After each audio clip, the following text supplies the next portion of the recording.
Pengertian manajemen operasi. Manajemen operasi adalah cabang dari manajemen yang berkaitan dengan perencanaan, pengorganisasian, pelaksanaan, pengawasan, dan pengendalian proses produksi barang atau jasa untuk mencapai efisiensi, efektivitas, dan kualitas yang optimal.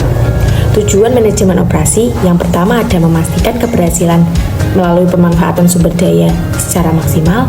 Yang kedua, menjamin kualitas produk atau layanan yang tinggi sesuai dengan standar yang ditetapkan. Dan yang ketiga adalah menghasilkan produk atau layanan yang tepat waktu dan dengan biaya yang efisien. Sifat-sifat manajemen operasi yang pertama yaitu fokus pada proses produksi, yang dimana mengelola seluruh rangkaian proses produksi dari awal hingga akhir. Yang kedua yaitu efisiensi dan efektivitas, yaitu mencapai hasil yang dengan maksimal dengan menggunakan sumber daya yang minimal. Yang ketiga ada pengendalian kualitas. Pengendalian kualitas yaitu memastikan produk atau layanan yang memenuhi standar kualitas yang ditetapkan. Dan yang keempat ada keputusan berbasis data, yaitu keputusan operasional yang didasarkan pada data dan analisis yang akurat. Yang kelima ada fleksibilitas, yaitu kemampuan untuk beradaptasi dengan perubahan pasar dan teknologi. Selanjutnya pendekatan sistem operasional. Manajemen operasi seringkali diterapkan dengan pendekatan sistem yang menganggap organisasi sebagai sistem terbuka yang terdiri dari beberapa komponen yang saling berinteraksi. Dalam pendekatan ini, semua bagian, yaitu input, proses, output, diintegrasikan untuk mencapai tujuan operasional. Komponen sistem operasional. Yang pertama, input, berupa bahan baku, tenaga kerja, teknologi, dan informasi. Yang kedua, proses, yaitu pengolahan dan transformasi input menjadi produk atau layanan.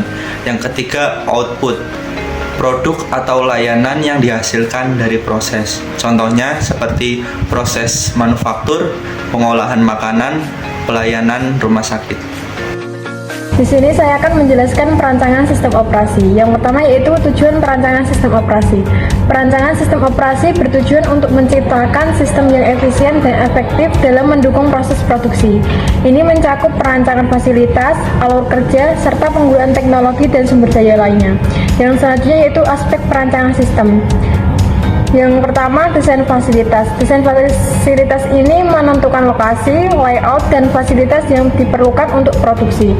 Yang kedua yaitu desain proses, mengatur cara produksi dan transformasi input menjadi output. Yang ketiga yaitu desain produk, menentukan spesifikasi produk yang akan diproduksi. Yang keempat yaitu desain teknologi, menentukan teknologi yang akan digunakan dalam proses produksi. Yang selanjutnya yaitu pertimbangan dan perancangan. Kapasitas produksi, menentukan seberapa banyak produk yang harus diproduksi dalam periode tertentu. Yang selanjutnya kualitas, menentukan standar kualitas yang harus dipenuhi oleh produk. Keamanan dan kesehatan kerja, memastikan proses produksi aman bagi pekerja. Efisiensi biaya, mengurangi pemborosan dalam proses produksi. Yang selanjutnya ketersediaan sumber daya, memastikan bahwa sumber daya yang dibutuhkan seperti bahan baku, tenaga kerja terampil, dan peralatan tersedia sesuai dengan kebutuhan produksi. Yang selanjutnya sistem produksi just in time atau JIT. Salah satu contoh dari perancangan sistem operasi yang efisien adalah sistem produksi just in time yang bertujuan untuk mengurangi inventoris dan pemborosan dengan memproduksi barang hanya ketika diperlukan. Yang kelima, perencanaan dan pengawasan operasional. Perencanaan operasional adalah proses menetapkan tujuan jangka pendek dan merumuskan langkah-langkah konkret untuk mencapainya. Beberapa aspek perencanaan operasional. Yang pertama, ada penentuan tujuan, yaitu menetapkan tujuan yang spesifik, terukur, dapat dicapai, relevan, dan waktu terikat.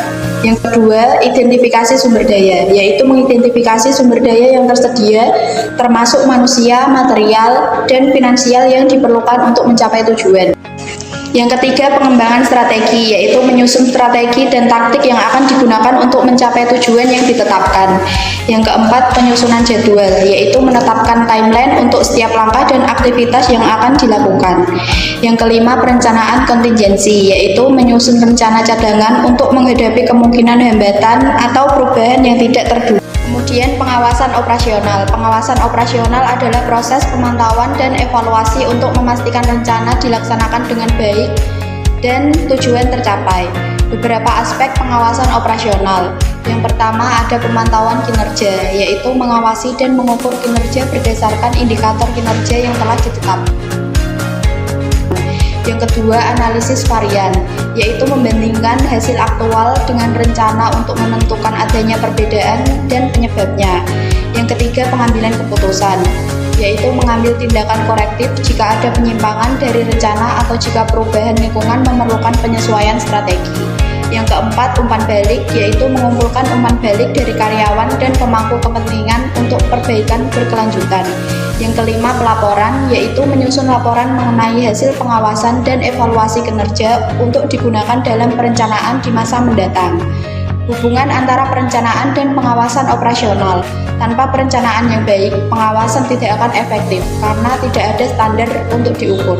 Sebaliknya, tanpa pengawasan, perencanaan dapat menjadi sia-sia karena tidak ada jaminan bahwa rencana akan diikuti.